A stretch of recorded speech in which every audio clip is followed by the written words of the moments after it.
Counter പാർട്ടിൻ്റെ മറ്റൊരു എപ്പിസോഡിലേക്ക് സ്വാഗതം. ഇന്ന് നമ്മൾ വിശകലനം ചെയ്യുന്നത് മഹാരാഷ്ട്രയിലെയും ജാർഖണ്ഡിലെയും ഭാരതവ്യാപകമായി നടന്ന നിയമസഭാ ഉപതെരഞ്ഞെടുപ്പുകളുടെയും ഫലത്തെയാണ്. ഇത് ദേശീയ രാഷ്ട്രീയത്തെ, കേന്ദ്രഭരണത്തെ എങ്ങനെ ബാധിക്കും, എന്ത് ചലനങ്ങളാണ് സൃഷ്ടിക്കാൻ പോകുന്നത്, ഇതേക്കുറിച്ച് നമ്മളോട് ചർച്ച ചെയ്യാൻ കേന്ദ്ര സർവകലാശാല ഡീൻ, മുൻ പ്രോ വൈസ് ചാൻസലറുമായ ഡോക്ടർ കെ ജയപ്രസാദ് ചേരുന്നു. സ്വാഗതം. മഹാരാഷ്ട്ര നിയമസഭാ തിരഞ്ഞെടുപ്പ് എല്ലാ പ്രതീക്ഷകളെയും എക്സിറ്റ് പോളുകളെയും ഒക്കെ തള്ളിക്കൊണ്ട് ഒരു വൻ കുതിച്ചുചാട്ടമാണ് നടന്നിരിക്കുന്നത്. ഏതാണ്ട് 5-4 എന്ന് പറയുന്ന ഒരു മാജിക്കൽ ഫിഗറിലേക്ക് BJP നേതൃത്വം നൽകുന്ന മഹായുതി നീങ്ങിയിരിക്കുന്നു. എങ്ങനെ കാണും? മഹാരാഷ്ട്രയും ജാർഖണ്ഡും രണ്ട് സംസ്ഥാന നിയമസഭാ തിരഞ്ഞെടുപ്പുകൾ പല മാധ്യമങ്ങളും വളരെ നേരത്തെ തന്നെ കേന്ദ്ര സർക്കാരിന്, അതായത് നരേന്ദ്രമോദി സർക്കാരിൻ്റെ ഒരു ഏറ്റവും വലിയ ചലഞ്ച് എന്നുള്ള നിലയിലാണ് അവതരിപ്പിച്ചിരുന്നത്. പല മാധ്യമ ചർച്ചകളിലും BJP നേരിടാൻ പോകുന്ന ഏറ്റവും വലിയ വെല്ലുവിളി, അത് BJP എന്നുള്ള തലത്തിലല്ല, പ്രധാനമന്ത്രി നേരിടുന്ന ഏറ്റവും വലിയ വെല്ലുവിളി ഈ രണ്ട് സംസ്ഥാനങ്ങളിലെയും പെർഫോമൻസ് ആയിരിക്കും.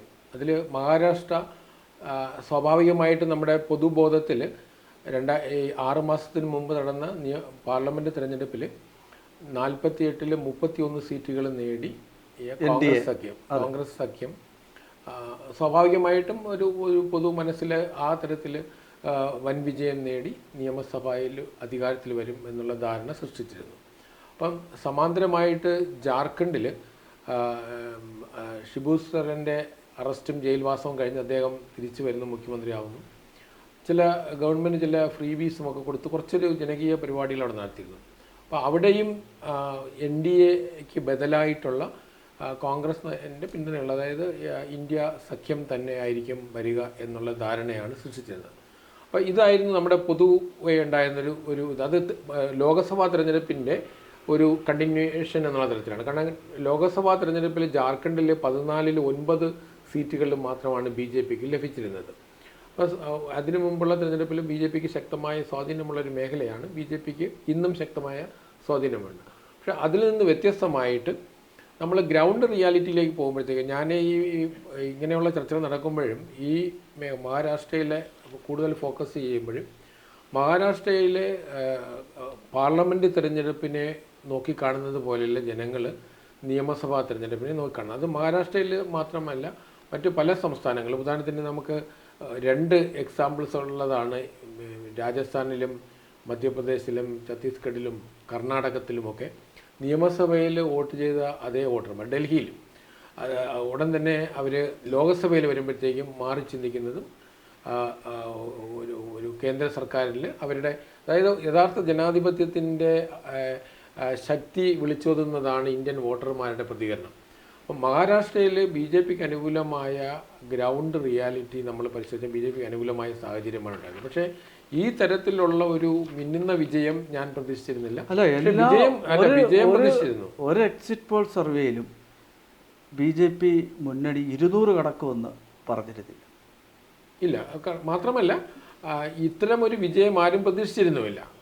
പക്ഷേ നമ്മൾ ഗവൺമെൻറ്റിൻ്റെ കഴിഞ്ഞ ഒരു വർഷത്തെ പ്രവർത്തനങ്ങൾ നമ്മൾ പരിശോധിച്ച് കഴിഞ്ഞാൽ ഗ്രാസ് റൂട്ട് തലത്തിൽ മഹാരാഷ്ട്രയിൽ ഗവൺമെൻറ് വളരെയധികം വർക്ക് ചെയ്തിട്ടുണ്ടായിരുന്നു. പിന്നെ സംഘടനാ തലത്തിൽ ഈ തിരഞ്ഞെടുപ്പിൽ നമ്മൾ ലോക്സഭാ തിരഞ്ഞെടുപ്പിനേക്കാളും ഉപരി എല്ലാ ഹിന്ദുത്വ പ്രസ്ഥാനങ്ങളും പരിവാർ പ്രസ്ഥാനങ്ങളും BJPയും ഒക്കെ ഗ്രാസ് റൂട്ട് തലത്തിൽ വളരെ നല്ല രീതിയിലുള്ള കൺസോളിഡേറ്റ് ചെയ്ത് ഏകീകരിച്ചിട്ടുള്ള വർക്ക് നടത്തിയിട്ടുണ്ട്. അപ്പോൾ ഇത് പല മാധ്യമങ്ങളും റിപ്പോർട്ട് ചെയ്തിരുന്നു. അപ്പോൾ മാധ്യമങ്ങൾ റിപ്പോർട്ട് ചെയ്ത് വേറൊരു നെഗറ്റീവ് തലത്തിലായിരുന്നു. അതായത് BJPയും RSSും തമ്മിൽ ലോക്സഭാ തിരഞ്ഞെടുപ്പിൽ ഡിഫറൻസ് ഉണ്ടായിരുന്നു, ഇവിടെ അതില്ലാതായി എന്നുള്ള തരത്തിലാണ്. അത് ഹരിയാന തിരഞ്ഞെടുപ്പ് കഴിഞ്ഞപ്പോഴാണ് ഈ വിഷയം ചർച്ചയ്ക്ക് വരുന്നത്. പക്ഷെ അതല്ല, അത് യഥാർത്ഥത്തിൽ ജനങ്ങളുടെ ഇടയിൽ പ്രവർത്തിക്കുകയും എന്താണ് കുറവുകളെന്ന് തിരിച്ചറിഞ്ഞുകൊണ്ട് വളരെയധികം വികസനപരമായ കാര്യങ്ങളിൽ മുന്നിൽ നിൽക്കുമ്പോൾ തന്നെ അതുപോലെ തന്നെ കറപ്ഷൻ ഉൾപ്പെടെയുള്ള വിഷയങ്ങളൊന്നും മറ്റൊരു തരത്തിലുമുള്ള ഗവൺമെൻറ്റിനെതിരായ ആരോപണങ്ങളും ഈ സർക്കാർ നേരിട്ടിരുന്നില്ല. പൊളിറ്റിക്കലായിട്ടുള്ള വിഷയം മാത്രമാണ് അവിടെ ഉണ്ടായിരുന്നത്. ഒരു പക്ഷേ RSSൻ്റെ 100ാം വാർഷികം വരുന്നു.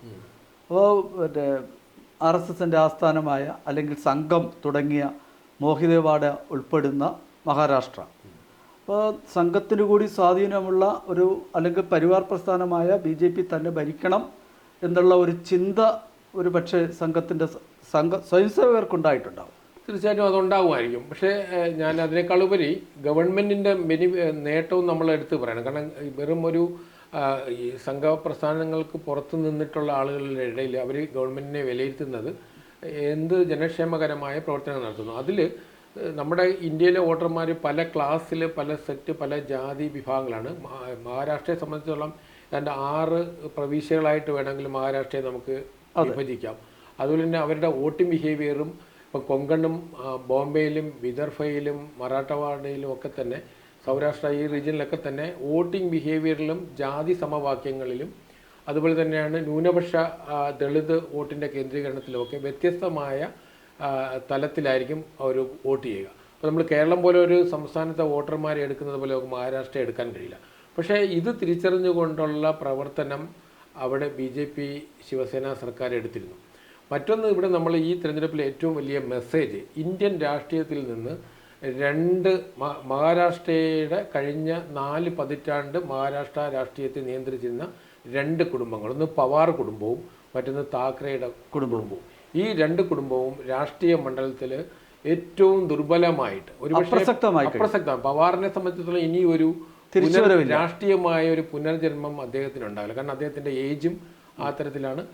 അത് തന്നെയാണ് ശിവസേന. അപ്പോൾ യഥാർത്ഥ ശിവസേന അപ്പോൾ 2021 ശേഷം 19 ശേഷം ഒരു നെറികെട്ട രാഷ്ട്രീയമാണ് ശിവസേന അവിടെ സ്വീകരിക്കുക. കാരണം ശിവസേന BJP സഖ്യമെന്ന് പറയുന്നത് ഒരു നാച്ചുറൽ പൊളിറ്റിക്കൽ അലയൻസ് ആണ്. ആശയപരമായി 100% യോജിപ്പോടെ ഒരേ മനസ്സോടെ മുന്നേറിയ പ്രസ്ഥാനങ്ങളാണ്. പല പ്രശ്നങ്ങളിലും ഒന്നിച്ചു നിന്ന് പോരാടി ഒരുപാട് ത്യാഗം സഹിച്ച് രാഷ്ട്രീയത്തിലേക്ക് വരുമ്പോഴത്തേക്കും വ്യക്തി ലാഭത്തിന് വേണ്ടിയിട്ട് ഒരു നെറികെട്ട രാഷ്ട്രീയം ഒന്നിച്ചു നിന്ന് വിജയിച്ചതിന് ശേഷം റെയറായിട്ട് മാത്രമാണ് ഇന്ത്യൻ രാഷ്ട്രീയത്തിൽ അത്തരം ഒരു പ്രതിഭാസം ഉണ്ടായിട്ടുള്ളത്. അപ്പോൾ അത് കഴിഞ്ഞ ശേഷം ജനങ്ങളുടെ മുന്നിലുണ്ടായിരുന്നത് ഏതാണ് ഒറിജിനൽ ശിവസേന? ബാൽ താക്കറെയുടെ കുടുംബത്തിൻ്റെ ശിവസേനയാണോ, ഇപ്പോൾ ഷിൻഡെയുടെ ജനകീയ ശിവസേനയാണോ എന്നുള്ളത്. അപ്പോൾ ലോകസഭയിൽ വരുമ്പോൾ അതിൻ്റെ യഥാർത്ഥ ഒരു വിലയിരുത്തൽ ലോകസഭ ഇലക്ഷനിൽ കിട്ടില്ല. അത് പ്രാദേശിക തിരഞ്ഞെടുപ്പിലാണ് അത് പ്രൂവ് ചെയ്തത്. പവാറിൻ്റെ NCP അല്ല NCP എന്നും, അത് അജിത് പവാർ നയിക്കുന്ന NCP ആണ് യഥാർത്ഥ NCP എന്നും, ശിവസേന അതുപോലെ ഷിൻഡെ നയിക്കുന്ന ശിവസേനയാണ് ഷിൻഡെയുടെ യഥാർത്ഥ ശിവസേന എന്നും തെളിയിക്കിട്ടു. അപ്പം രാഷ്ട്രീയമായൊരു വലിയൊരു മാറ്റം വരുന്ന ആളുകൾ 15 സീറ്റുകളിലേക്കാണ് രണ്ടുപേരും ശിവസേനയും NCPയും ഒതുങ്ങുന്നത്. മാത്രമല്ല, സുപ്രിയ സുലെ എന്ന് പറയുന്ന സ്വന്തം മകളും അച്ഛനും മാത്രമായിട്ടുള്ള ഒരു കുടുംബ ആധിപത്യം അവിടെ വന്നു. ഇവിടെ ഉദ്ധവ് താക്കറെയും ആദിത്യ താക്കറെയും ഭാര്യയും ഒക്കെയുള്ള ആ ഒരു കുടുംബ സെറ്റിൽമെൻറ്റിലേക്കാണ് ശിവസേന നീങ്ങിയത്. പക്ഷെ അപ്പുറത്ത് ഷിൻഡെ കൊണ്ടുവന്നത് ശിവസൈനികർ മുഴുവൻ ഷിൻഡെയോടൊപ്പം വരുന്നു എന്നുള്ളൊരു പ്രതീതി ഉണ്ടായിരുന്നു. അപ്പോൾ അതിനെ റാറ്റിഫൈ ചെയ്തു, അല്ലെങ്കിൽ അതിനെ ഈ തെരഞ്ഞെടുപ്പ് ശരിവെച്ചു എന്ന് വേണമെങ്കിൽ നമുക്ക് കരുതാം. അല്ല, ഇത് ശരിക്കും അതാ ഞാൻ പറഞ്ഞത്. ഇതിൽ BJP നയിക്കുന്ന ഗവൺമെൻറ്റിൻ്റെ മുന്നണി ഗവൺമെൻറ്റിൻ്റെ അനുകൂലമായ വിധിയെഴുത്ത് എന്നുള്ളതിനേക്കാളുപരി കേന്ദ്രം ഭരിക്കുന്ന നരേന്ദ്രമോദി സർക്കാരിനുള്ള പിന്തുണ എന്നുള്ള ഒരു ഭാഗം അതിനകത്തുണ്ട്. അതിനേക്കാളുപരി ഈ മഹാരാഷ്ട്ര രാഷ്ട്രീയത്തിലൊരു പുതിയ ഒരു പൊളിച്ചെഴുത്ത്, അതിൻ്റെ സർട്ടിഫിക്കേഷൻ നടന്നിരിക്കുന്നു. ഇത് ഇനി ഫൈനലാണ്. അതായത് ഇന്ത്യൻ രാഷ്ട്രീയത്തിൽ താക്കറെ കുടുംബവും ഒരു കാലഘട്ടത്തിൽ മഹാരാഷ്ട്രയിലും ബോംബെയെയും നിയന്ത്രിക്കാൻ കഴിയുന്ന രാഷ്ട്രീയ ശക്തിയുള്ള ശിവസേനയും അത് ഈ കുടുംബത്തിനല്ല.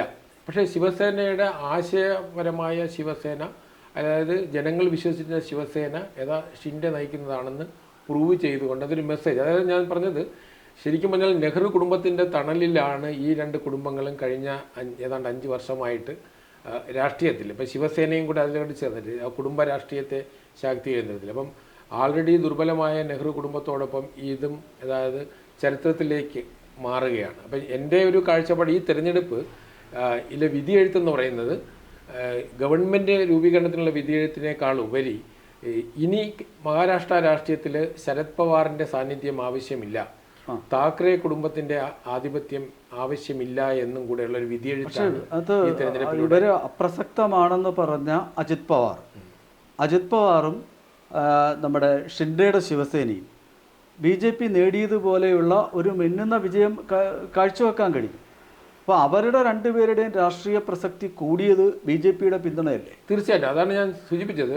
ഞാൻ പറഞ്ഞല്ലോ, കേന്ദ്ര സർക്കാരിൻ്റെ വികസനോന്മുഖമായിട്ടുള്ളൊരു ഭരണ പശ്ചാത്തലം, അതിന് സമാനമായിട്ട് മഹാരാഷ്ട്രയ്ക്ക് മുന്നേറാൻ കഴിഞ്ഞു. മറ്റൊന്ന്, കഴിഞ്ഞ 10 വർഷത്തെ ഇന്ത്യ രാജ്യത്തെ ഏറ്റവും കൂടുതൽ വികസനം വന്നിട്ടുള്ള, നമുക്ക് പ്രകടമായിട്ടുള്ള ഇൻഫ്രാസ്ട്രക്ചറൽ ഗ്രോത്ത് ഏറ്റവും കൂടുതൽ വന്നിട്ടുള്ളത് സ്വാഭാവികമായിട്ടും മഹാരാഷ്ട്ര ഇന്ത്യയിലെ ഏറ്റവും സമ്പന്ന സംസ്ഥാനം, ഏറ്റവും കൂടുതൽ വിഭവങ്ങൾ, അതുപോലെ ഏറ്റവും കൂടുതൽ ഇൻഡസ്ട്രീസ് ഉള്ള ഒരു സംസ്ഥാനം, സാമ്പത്തിക നമ്മുടെ ക്യാപിറ്റലാണ്.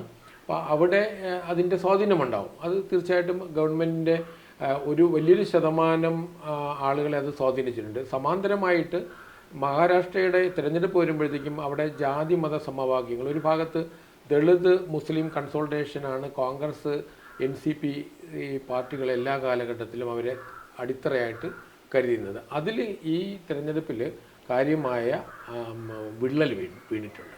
അതായത് ദളിത് മുസ്ലിം, അതിലവർ ഇത്തവണ മറാഠാസിനെയും കൂടെ നിർത്താനുള്ളൊരു ശ്രമം നടത്തിയിരുന്നു. പക്ഷേ അത് വിജയിച്ചിട്ടില്ല. ഏതൊക്കെ ഫോർമുലയാണോ രൂപീകരിച്ചത് അതൊന്നും ഇവിടെ വിജയിച്ചിട്ടില്ല. ഒന്ന്, വികസനോന്മുഖമായ ഭരണത്തെ നിലനിർത്തുകയാണ് ആവശ്യമെന്ന് പൊതുസമൂഹം വിധി എഴുതുമ്പോൾ തന്നെ, അതിനോടൊപ്പം തന്നെ മഹാരാഷ്ട്രയിലെ രാഷ്ട്രീയത്തിലൊരു പുതിയ ചാപ്റ്ററിൻ്റെ തുടക്കം ഈ തെരഞ്ഞെടുപ്പ് വിധിയിലൂടെ വരികയാണ്. പക്ഷേ ഈ മുസ്ലിം ധ്രുവീകരണം അവിടെ കാര്യമായി ഏറ്റിട്ടേ ഇല്ല എന്ന് തോന്നുന്നു. ധ്രുവീകരണം കാര്യമായിട്ട് ഏറ്റിട്ടില്ല. കാരണം ഈ തെരഞ്ഞെടുപ്പിൽ ഞാൻ ആദ്യം പ്രതീക്ഷിച്ചത് NCP അജിത് പവാറിന് അത്രയധികം ശോഭിക്കാൻ കഴിയില്ല. പക്ഷേ BJP ശിവസേനയ്ക്ക് അനുകൂലമായ ഒരു അവിടെ തരംഗമാണ് ഉണ്ടായത്. ആ തരംഗത്തിൻ്റെ ബെനിഫിഷ്യറിയാണ് അജിത് പവാർ. അജിത് പവാർ ഒരു പൊളിറ്റിക്കൽ എൻറ്റിറ്റിയാണ്, ആശയപരമായ എൻറ്റിറ്റി അല്ല.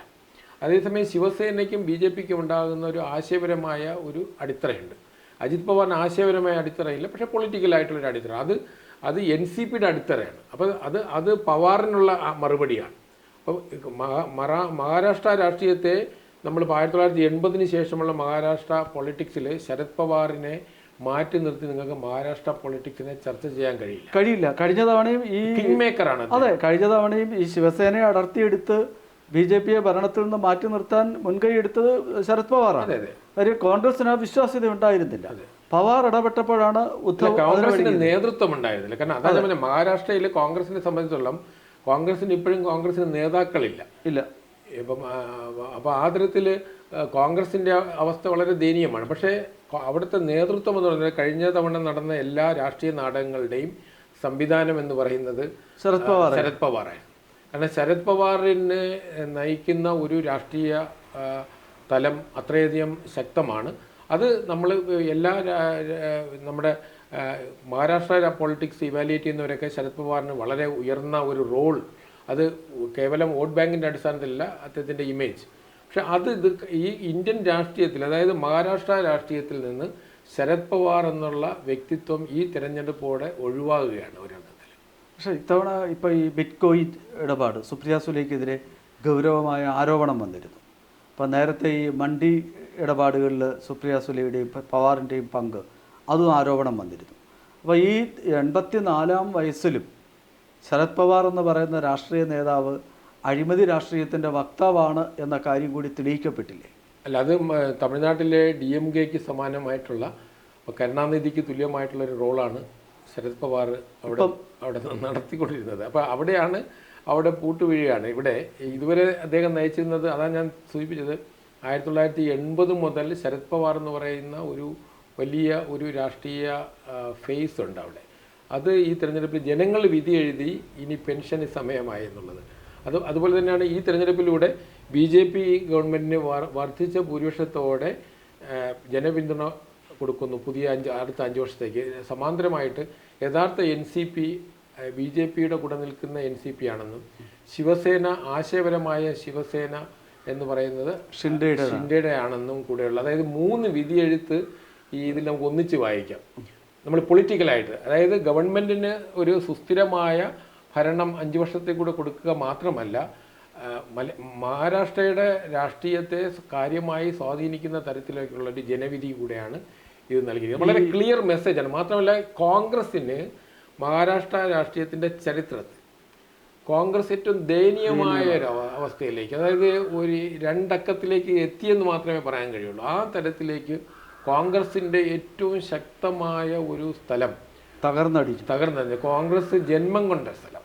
അതെ, ഈ ബോംബെ അടങ്ങുന്ന ഒരു പ്രദേശത്ത് കോൺഗ്രസ് നമ്മുടെ കേരളത്തിലെ കേരള കോൺഗ്രസിൻ്റെ ലെവലിലേക്ക്, നിയമസഭയിലെ കേരള കോൺഗ്രസിൻ്റെയൊക്കെ ലെവലിലേക്ക്, മഹാരാഷ്ട്ര നിയമസഭയിലേക്ക് കഴിഞ്ഞ തവണ 44 സീറ്റാണ് കോൺഗ്രസിനുണ്ടായിരുന്നത് കഴിഞ്ഞ നിയമസഭയിൽ. അപ്പോൾ അതിൽ നിന്ന് വളരെ 15 അത് ഞാൻ പറഞ്ഞത് 2 അക്കത്തിലേക്ക് കടന്നു എന്ന് മാത്രം പറയാൻ കഴിയുള്ളൂ. അതുകൊണ്ട് ഏറ്റവും വലിയൊരു മെസ്സേജ്, ഈ തെരഞ്ഞെടുപ്പിൽ ഏറ്റവും ദയനീയമായ പരാജയം വരുന്നത് കോൺഗ്രസിനാണ്. ഒരുപക്ഷെ അത് മുന്നിൽ കണ്ടുകൊണ്ടായിരിക്കണം രാഹുൽ ഗാന്ധി കാര്യമായ തെരഞ്ഞെടുപ്പ് പ്രവർത്തനത്തിൽ അവിടെ ഇടപെട്ടിരുന്നു. അല്ല, അത് വരണ്ടെന്ന് പറഞ്ഞു എന്നൊക്കെ ഉള്ള തമാശ കഥകൾ ഉണ്ടായിരുന്നു. അല്ല, അത് ഒരുപക്ഷെ ശരിയായിരിക്കാം. വരണ്ടെന്ന് പറഞ്ഞെങ്കിൽ ഒരു കോൺഗ്രസ് പാർട്ടിയെ സംബന്ധിച്ചിടത്തോളം കോൺഗ്രസ് പാർട്ടിയുടെ പ്രചരണത്തിൻ്റെ ചുക്കാൻ പിടിക്കുന്നവർക്ക് രാഹുൽ ഗാന്ധിയെ കൊണ്ടുവരുന്ന നിയന്ത്രണങ്ങളൊന്നുമില്ല. അപ്പോൾ ആ തരത്തിൽ ശരത് പവാർ അതിനെതിരായി നിൽക്കുമെന്ന് ഞാൻ വിചാരിക്കുന്നില്ല. പക്ഷേ പ്രശ്നത്തിൽ കോൺഗ്രസ്, മഹാരാഷ്ട്രയുടെ കോൺഗ്രസ്, ഇപ്പോൾ അശോക് ചവാനെ പോലെയുള്ള ആൾക്കാർ കോൺഗ്രസ് വിട്ടതോടെ ശരിക്കും നേതൃത്വമില്ലാതെ, അതായത് കോൺഗ്രസ് വിമുക്ത മഹാരാഷ്ട്ര ഏതാണ്ട് വരികയാണ്. അതെ. അപ്പോൾ നമ്മൾ എടുത്തു പറയേണ്ടത് ശരത് പവാർ ഇല്ലാതാകുന്നു, കുടുംബം, ശരത് പവാറിന്റെ കുടുംബം, അതുപോലെ ശിവസേനയുടെ കുടുംബാധിപത്യം ഇല്ലാതാകുകയും ആശയപരമായ ശിവസേന അവിടെ നിലനിൽക്കുകയും ചെയ്യപ്പെടുന്നു ഷിൻഡെയിലൂടെ. കോൺഗ്രസ് മഹാരാഷ്ട്ര പൊളിറ്റിക്സിൽ നിന്ന് പൂർണ്ണമായിട്ടും ഉന്മൂലനം ചെയ്യുന്ന ഒരു ഇതും കൂടെ ഈ തെരഞ്ഞെടുപ്പിൽ ജനങ്ങൾ വിധി എഴുതി. ഒറ്റ കാര്യം കൂടെ മഹാരാഷ്ട്ര തെരഞ്ഞെടുപ്പ് സംബന്ധിച്ച് ഒറ്റ കാര്യം ചോദിക്കാനുള്ളൂ. ഈ ലഡ്കി ബഹിൻ എന്ന് പറയുന്ന പദ്ധതി, ഏതാണ്ട് മൊത്തം 4.6 കോടി വനിതകളാണ് ഉള്ളത്. അതിൽ 2.26 കോടി, 2.25 കോടി വനിതകളെ ഈ ക്ഷേമ പദ്ധതിയുടെ ഭാഗമാണ്. 1500 രൂപ മാസം, അതായത് 2.5 ലക്ഷം രൂപയ്ക്ക് താഴെ വരുമാനമുള്ള ഏതാണ്ട് 2.5 കോടി സ്ത്രീകൾക്കാണ് അതിൻ്റെ ബെനിഫിഷ്യറി ആകുന്നത്. അതെ, അത് ഏറ്റവും വലിയ വിപ്ലവകരമായൊരു പദ്ധതി. അത് 1000 രൂപ കൊടുത്തുകൊണ്ട് മധ്യപ്രദേശിലെ ശിവരാജ് സിംഗ് ചൗഹാൻ തുടക്കം കുറിച്ചതാണ്. അത് അവിടെ 1300 ആക്കിയെന്ന് തോന്നുന്നു.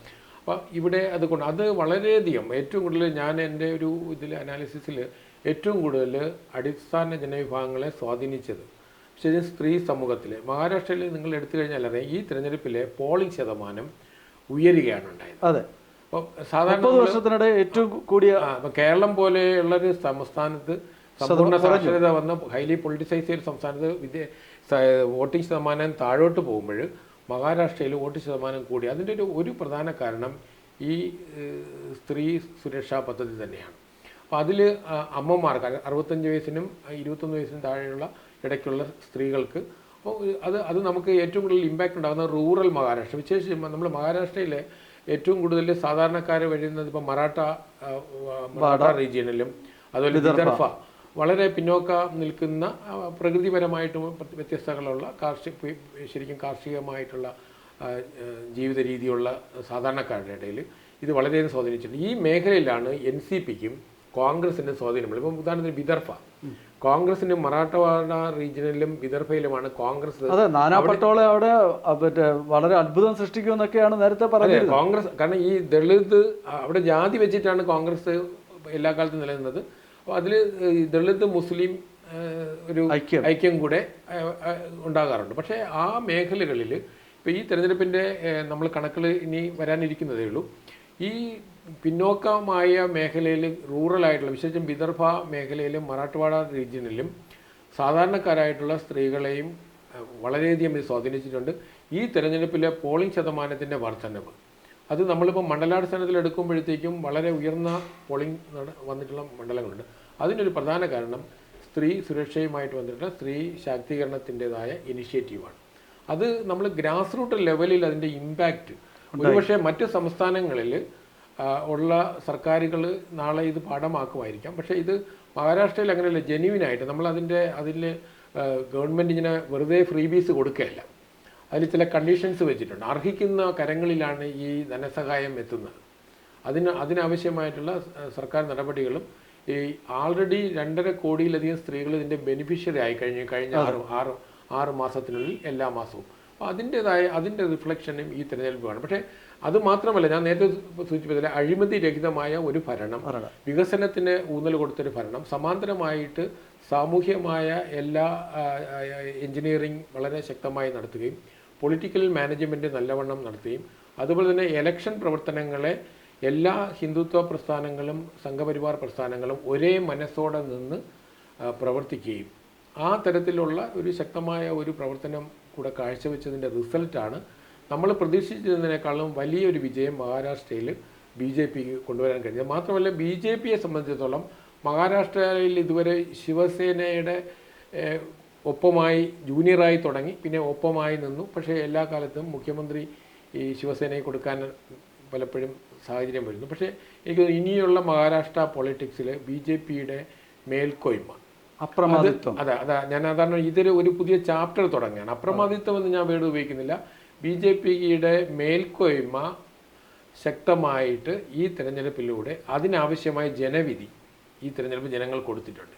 കാരണം 144 സീറ്റ് മത്സരിച്ച BJP ഏതാണ്ട് 149 125 സീറ്റുകളോളം വിജയിച്ചിട്ടുണ്ട്. അപ്പോൾ നിങ്ങൾ അവരെ സ്ട്രൈക്ക് റേറ്റ് നോക്കിക്കഴിഞ്ഞാൽ അറിയാം BJPക്ക് ജനപിന്തുണ എത്രമാത്രമാണ്. അല്ല, അതുകൊണ്ട് മാത്രമാണ് അജിത് പവാറും ശിവസേനയും ഇത്രയും കൂടുതൽ നേട്ടം ഉണ്ടാക്കിയെന്നതാണ് രാഷ്ട്രീയ നിരീക്ഷകർ. ഇനി BJPയെ ഒതുക്കി നിർത്താൻ ശിവസേനയ്ക്ക് കഴിയില്ല. അത് ഞാൻ അതിൻ്റെ ഒരു രാഷ്ട്രീയ തലത്തിൽ അതൊരു വിയോജിപ്പിൻ്റെ തലത്തിലല്ല പറഞ്ഞത്.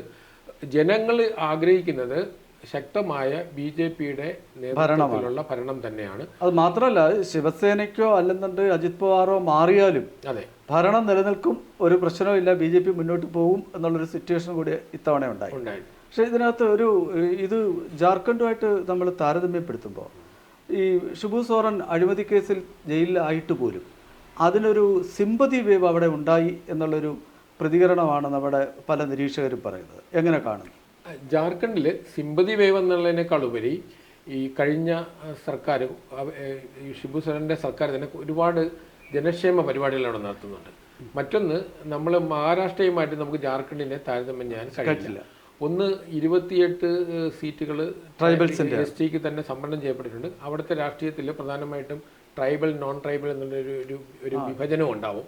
അപ്പം അവിടെ അവർ വോട്ട് ചെയ്യുന്നതിൻ്റെ പ്രധാന മാനദണ്ഡം, നമ്മളിപ്പോൾ ഉദാഹരണത്തിന് മലപ്പുറം ജില്ലയിലെ വോട്ടിങ്ങിൻ്റെ മാനദണ്ഡം എന്താണോ അത് തന്നെയാണ് ജാർഖണ്ഡിലെ ട്രൈബൽ മേഖല. അതായത് ആദിവാസി മേഖലകളിൽ BJP അവിടെ ശക്തമായി വന്നതും BJPയുടെ മുഖം എല്ലാ കാലത്തും ട്രൈബൽ നേതാക്കളായിരുന്നു. 2019 BJPക്ക് പിന്നോട്ട് പോകേണ്ടി വന്ന ഒരു പ്രധാന കാരണം BJP ട്രൈബൽ ഫേസിൽ ഉണ്ടായ വ്യത്യാസമാണ്. ബാബുലാൽ മറാണ്ടിയെ പോലുള്ള ആളുകൾ മാറി നിന്നതും പിന്നീട് തിരിച്ചു വന്നതൊക്കെ ആയിട്ടുള്ള വിഷയങ്ങളുണ്ട്. അപ്പം അതുകൊണ്ട് അതാണ് അവിടുത്തെ പ്രധാനമായിട്ടും അവിടുത്തെ രാഷ്ട്രീയം. അത് ജാർഖണ്ഡ് പക്ഷേ ഒരു ദേശീയ തലത്തിൽ ഒരു കാര്യമായ ഇമ്പാക്റ്റ് ഉണ്ടാക്കുന്നില്ല. ഇല്ല, അതിൽ പൊളിറ്റിക്കലി നമുക്ക് ജാർഖണ്ഡിനെ പൊളിറ്റിക്കലി അനലൈസ് ചെയ്യുന്ന ചില പരിമിതികളുണ്ട്. ഞാൻ നേരത്തെ സൂചിപ്പിച്ചതുപോലെ നമ്മൾ നോർത്ത് ഈസ്റ്റേൺ സംസ്ഥാനങ്ങളിലുള്ളതുപോലെ അവിടുത്തെ സാമൂഹികമായ ചില ഘടകങ്ങളുണ്ട്, വിശേഷിച്ചും ആദിവാസി മേഖലയുമായിട്ട് ബന്ധപ്പെടുത്തിയിട്ടുള്ളതാണ്. അത് നമ്മൾ ഈ സോഷ്യൽ എഞ്ചിനീയറിംഗ് മാനേജ് ചെയ്യുന്നത് പോലെ ഇരിക്കും. പക്ഷേ ഇത്തവണ BJPക്ക് അനുകൂലമായൊരു സാഹചര്യം പൊളിറ്റിക്കലി പലരും കണ്ടിരുന്നു അവിടെ. പക്ഷേ മഹാരാഷ്ട്ര ഈ ഇന്ത്യയുടെ സാമ്പത്തിക തലസ്ഥാനം എന്ന നിലയിൽ മഹാരാഷ്ട്ര ഉണ്ടാക്കുന്ന ഇമ്പാക്റ്റ് വളരെ വലുതാണ്. അവിടെ പരാജയപ്പെട്ടിരുന്നെങ്കിൽ ഒരു പക്ഷേ കേന്ദ്ര സർക്കാരിനെ പോലും ദുർബലപ്പെടുത്താനുള്ള സാഹചര്യമുണ്ടായി. തീർച്ചയായിട്ടും മഹാരാഷ്ട്ര എന്ന് പറയുമ്പോൾ ഒരു മിനി ഇന്ത്യയാണ്. അതെ, 48 സീറ്റുകൾ പാർലമെന്റിൽ അയക്കുന്നത് മാത്രമല്ല ഇന്ത്യയുടെ എക്കണോമിക് ക്യാപിറ്റലാണ്. അതെ, അത് മഹാരാഷ്ട്രയുടെ, അതുപോലെ തന്നെ മഹാരാഷ്ട്രയുടെ വ്യാപ്തി എന്ന് പറയുന്നത് മഹാരാഷ്ട്രയുടെ സ്വാധീനം മഹാരാഷ്ട്രയിൽ മാത്രമല്ല, ചുറ്റുമുള്ള ഇപ്പോൾ തന്നെ ഗുജറാത്തിലാണെങ്കിലും മധ്യപ്രദേശിലാണെങ്കിലും കർണാടകത്തിലും തെലങ്കാനയിലുമൊക്കെ മഹാരാഷ്ട്ര എക്സ്റ്റെൻഡഡ് മഹാരാഷ്ട്രയുണ്ട്. അപ്പോൾ ആ തരത്തിൽ പിന്നെ അതിൻ്റെ എക്കണോമിക്കായിട്ട് ഇപ്പോൾ മഹാരാഷ്ട്രയിലൊരു ഭരണമാറ്റം ഉണ്ടാകുമ്പോൾ ഉണ്ടാകുന്ന സാമ്പത്തികമായ ചലനം വളരെ വലുതാണ്. അത് ആഗോളതലത്തിൽ നമ്മളീ പറയുന്ന എല്ലാ മൾട്ടിനാഷണൽ ഇന്ത്യൻ കമ്പനികളുടെയും ആസ്ഥാനം മഹാരാഷ്ട്രയാണ്. അപ്പോൾ ആ തരത്തിൽ ബഹുഭൂരിപക്ഷം കമ്പനികളുടെയും. അപ്പോൾ ആ തരത്തിൽ മഹാരാഷ്ട്രയ്ക്കുണ്ടാകുന്ന ഒരു സ്വാധീനം, അവിടെ ഒരു പൊളിറ്റിക്കൽ ഇൻസ്റ്റബിലിറ്റി ഉണ്ടാകുന്നത് രാഷ്ട്രത്തിൻ്റെ സാമ്പത്തിക വ്യവസ്ഥയെ പോലും സ്വാധീനിക്കുന്നതാണ്. മഹാരാഷ്ട്രയിൽ ഒരു സ്റ്റേബിൾ ഗവൺമെൻറ് ഉണ്ടാകുക എന്നുള്ളതും അത് ഒരു പാർട്ടിക്ക് തന്നെ ശക്തമായ ഒരു മെജോറിറ്റി കിട്ടുക എന്നുള്ളതും തീർച്ചയായിട്ടും ഇന്ത്യയുടെ തന്നെ ഭാവിക്ക് നല്ലതാണ്. അത് ഈ തിരഞ്ഞെടുപ്പിൽ ആ തരത്തിൽ BJP നയിക്കുന്ന ഒരു ഭരണകൂടം തന്നെ തങ്ങൾക്ക് വേണമെന്ന് ജനങ്ങൾ വിധി എഴുതി. ഘടകകക്ഷികൾക്ക് കൂടുതൽ സപ്പോർട്ട് കിട്ടിയിട്ടുണ്ട്. പക്ഷേ എന്നാൽ അതിനേക്കാൾ ഉപരി BJPയുടെ വിജയ ശതമാനം നമ്മൾ നോക്കിക്കഴിഞ്ഞാൽ നാമം മാത്രമായ സീറ്റുകൾ മാത്രമാണ് BJPക്ക് വോട്ടർമാരെ നഷ്ടമായത്. ആ തരത്തിൽ നമ്മൾ മഹാരാഷ്ട്ര തിരഞ്ഞെടുപ്പിനെ ഇതൊരു ചരിത്ര വിധിയായിട്ടാണ് നമ്മൾ കാണേണ്ടത്. ഒരു വിഷയം കൂടി ചർച്ച ചെയ്തിട്ട് നമുക്ക് അവസാനിപ്പിക്കാം. ഒറ്റ കാര്യം കൂടി. ഇപ്പോൾ ഇന്ത്യയുടെ പല ഭാഗത്തും ഇതോടൊപ്പം ഉപതെരഞ്ഞെടുപ്പുകൾ നടന്നു. ഇപ്പോൾ UP-യിൽ 9 സീറ്റിൽ 6 സീറ്റ് BJP നേടി. രാജസ്ഥാനിൽ 4 സീറ്റും BJP നേടി. ബീഹാറിൽ 5-ൽ 4 NDA നേടി. ഒപ്പം ഒരെണ്ണം കിട്ടിയത് ബഹുജൻ സമാജ് പാർട്ടിക്കാണ്. അപ്പോൾ ആ തരത്തിൽ ഭാരതം മുഴുവൻ BJPക്ക് അനുകൂലമായ ഉപതെരഞ്ഞെടുപ്പുകളിൽ BJPക്ക് അനുകൂലമായ ഒരു വിധിയെഴുത്തുണ്ടായിട്ടുണ്ട്. ഇത് എങ്ങനെയാണ് കേന്ദ്ര ഭരണത്തിലോ അല്ലെങ്കിൽ ഈ NDAയോ എങ്ങനെ ബാധിക്കും? ഉപതെരഞ്ഞെടുപ്പുകളിൽ കേരളത്തിലെ പാലക്കാടാണ് കേരളത്തിൽ ചർച്ച ചെയ്തതുപോലെ ദേശീയ തലത്തിൽ ഉപതെരഞ്ഞെടുപ്പ് ചർച്ച ചെയ്ത UP-യിലെ 9 മണ്ഡലങ്ങളായിരുന്നു. അപ്പോൾ അതിന് പ്രധാന കാരണം കഴിഞ്ഞ തിരഞ്ഞെടുപ്പിൽ ലോക്സഭാ തിരഞ്ഞെടുപ്പിൽ BJPക്ക് ഉണ്ടായ ഒരു തിരിച്ചടിയും സമാജ്വാദി പാർട്ടി ഒരു പുതിയ ശക്തിയായിട്ട്, അതായത് വരുന്ന ലോക്സഭാ തിരഞ്ഞെടുപ്പിൽ 2027 അവിടെ നിയമസഭാ തിരഞ്ഞെടുപ്പ് വരുന്നത്. നിയമസഭാ തിരഞ്ഞെടുപ്പിലേക്ക് സമാജ്വാദി പാർട്ടിയും ഇന്ത്യ സഖ്യവും അതിനുള്ള തയ്യാറെടുപ്പ്. അപ്പോൾ കോൺഗ്രസ് അവരുടെ താഴെ നിന്നുകൊണ്ട് കോൺഗ്രസിൻ്റെ UP മേധാവിത്വം നഷ്ടപ്പെടുത്തി അവർ സ്വയം SP-യുടെ നേതൃത്വം അംഗീകരിച്ചുകൊണ്ട് ഉപതെരഞ്ഞെടുപ്പ് പൂർണ്ണമായിട്ടും SP-ക്ക് വിട്ടുകൊടുത്തുകൊണ്ടുള്ള ഒരു മത്സരം കൂടെയായിരുന്നു.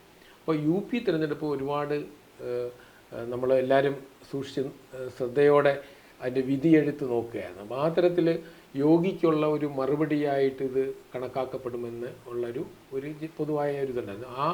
അതെല്ലാം മാറിയിട്ട് BJP ശക്തി തെളിയിക്കുകയും യോഗിയുടെ പോളിറ്റിക്സ് അത് UP രാഷ്ട്രീയത്തിൽ പൂർവാധികം ശക്തിയോടെ അപ്പോൾ ലോക്സഭാ തിരഞ്ഞെടുപ്പ് ഒരു എക്സെപ്ഷനായിട്ട് നിൽക്കുകയും അത് 2027 തിരഞ്ഞെടുപ്പിൽ യോഗിക്ക് അനുകൂലമായ ഒരു വിധിയെഴുത്തായിരിക്കും അവിടെ ഉണ്ടാകുക. അപ്പോൾ ഈ UP-യിലെ തിരഞ്ഞെടുപ്പ് നൽകുന്നത് അതിൻ്റെ സൂചനയാണ്. സമാജ്വാദി പാർട്ടി ലോക്സഭാ തിരഞ്ഞെടുപ്പിലുണ്ടായ നേട്ടം ഈ തിരഞ്ഞെടുപ്പിൽ കൈവരിക്കാൻ അവരുടെ സിറ്റിംഗ് സീറ്റുകളിൽ തന്നെ പരാജയപ്പെട്ടുകൊണ്ട് അപ്പോൾ ആ തരത്തിൽ സമാജ്വാദി പാർട്ടി ഒരു ശാക്തീകരിക്കുന്നു എന്നുള്ളൊരു ഇമേജ് ചില മാധ്യമങ്ങളിലൂടെയും ചില നിരീക്ഷകരും ഒക്കെ പറഞ്ഞ ആ ഒരു ഇമേജ് ഈ ഉപതെരഞ്ഞെടുപ്പിലൂടെ ഇല്ലാതായിരിക്കുകയാണ്. അതുകൊണ്ട് ഈ ഉപതെരഞ്ഞെടുപ്പ് നടന്ന പശ്ചിമ ബംഗാളിൽ മാത്രമാണ് ഇന്ത്യ സഖ്യത്തിൽപ്പെട്ട, പക്ഷേ പശ്ചിമ ബംഗാളിൽ അവർ ഇന്ത്യ സഖ്യത്തിൽ പൂർണ്ണമായിട്ട് പറയാൻ കഴിയില്ല. മറ്റ് സംസ്ഥാനങ്ങളിലൊക്കെ തന്നെ കാര്യമായി ഒരു BJPക്ക് എതിരായിട്ടുള്ളൊരു വിധി എഴുത്തെന്ന് പറയാൻ കഴിയില്ല, കേരളം ഉൾപ്പെടെ. അല്ല, BJPക്ക് അപ്പർ ഹാൻഡാണ് കിട്ടിയത്. അപ്പോൾ ഇത് NDA കൂടുതൽ കൺസോളിഡേറ്റ് ചെയ്യുകയും നരേന്ദ്രമോദി കൂടുതൽ ശക്തനാവുകയും ചെയ്യുന്നു എന്നൊരു വിലയിരുത്തലല്ലേ? തീർച്ചയായിട്ടും. അതിൽ എടുത്തു പറയേണ്ടത് ബീഹാർ, UP, രാജസ്ഥാൻ ഈ 3 സംസ്ഥാനങ്ങളിലും ഇന്ത്യ സഖ്യത്തിന് കാര്യമായി കോൺഗ്രസ് ഉൾപ്പെടുന്ന ഇന്ത്യ സഖ്യത്തിന് യാതൊരു ചലനവും ഈ ഉപതെരഞ്ഞെടുപ്പിൽ സൃഷ്ടിക്കാൻ കഴിഞ്ഞില്ല. ഈ 3 സംസ്ഥാനങ്ങളിലും കൂടെ ഏതാണ്ട് 18ഓളം സീറ്റുകളുണ്ടായിരുന്നു. 18-19 സീറ്റുകൾ ഈ 3 സംസ്ഥാനങ്ങളിലൂടെ ഉണ്ടായിരുന്നു. BJPക്കാണ് അവിടെ വൻ മേൽക്കോയ്മ ഉണ്ടായത്. അപ്പം ഈ പൊതുവേ നമ്മളിപ്പം വിലയിരുത്തുകയാണെങ്കിൽ ഈ തിരഞ്ഞെടുപ്പ് നൽകുന്നത് നരേന്ദ്രമോദി സർക്കാരിൻ്റെ കരങ്ങൾക്ക് പൂർവാധികം ശക്തി നൽകുന്ന തരത്തിലേക്ക് ഒരു തരത്തിലും. അപ്പോൾ ലോക്സഭാ തിരഞ്ഞെടുപ്പിലുണ്ടായ ഒരു തിരിച്ചടി ഉണ്ടായെങ്കിൽ പോലും ആ ഒരു ഇമേജ് മാറ്റി നിർത്തിക്കൊണ്ട് ഇന്ത്യയിലെ ഏറ്റവും പ്രമുഖമായ നമ്മുടെ മിനി ഇന്ത്യ എന്ന് പറയാൻ കഴിയുന്ന തരത്തിലുള്ള മഹാരാഷ്ട്രയിലെ വിജയം ഉൾപ്പെടെയുള്ള, അതുപോലെ ഉപതെരഞ്ഞെടുപ്പുകളിൽ ഉത്തർപ്രദേശ് ഉൾപ്പെടെയുള്ള സംസ്ഥാനങ്ങളിൽ BJPയുടെ വിജയം അത് തീർച്ചയായിട്ടും അത് കേന്ദ്ര സർക്കാരിനും നരേന്ദ്രമോദി സർക്കാരിനും അഭിമാനിക്കുന്നതാണ്. ഒരു പൊളിറ്റിക്കൽ മെസ്സേജും അത് തന്നെയാണ്. ഗവൺമെൻറ് അനുകൂലമായ ഒരു പൊളിറ്റിക്കൽ മെസ്സേജ് തന്നെയാണ് ഈ തെരഞ്ഞെടുപ്പിൽ ജനങ്ങൾ നൽകിയിരിക്കുന്നത്. വളരെ വിശദമായി നമ്മൾ ഇക്കാര്യങ്ങൾ ചർച്ച ചെയ്തു. ഉപതെരഞ്ഞെടുപ്പ് മാത്രമല്ല, മഹാരാഷ്ട്രയും ജാർഖണ്ഡും ദേശവ്യാപകമായി നടന്ന ഉപതെരഞ്ഞെടുപ്പും NDAയെ കൂടുതൽ ശക്തിപ്പെടുത്തുന്നതും നരേന്ദ്രമോദി എന്ന സത്യസന്ധനായ രാഷ്ട്രീയ നേതാവിൽ ഭാരതം മുഴുവൻ അവരുടെ പ്രതീക്ഷ അർപ്പിക്കുന്നു എന്നതിൻ്റെ സൂചന കൂടിയാണ് ഇതിൽ നിന്ന് വ്യക്തമാകുന്നത്. നന്ദി, നമസ്കാരം, വീണ്ടും കാണാം.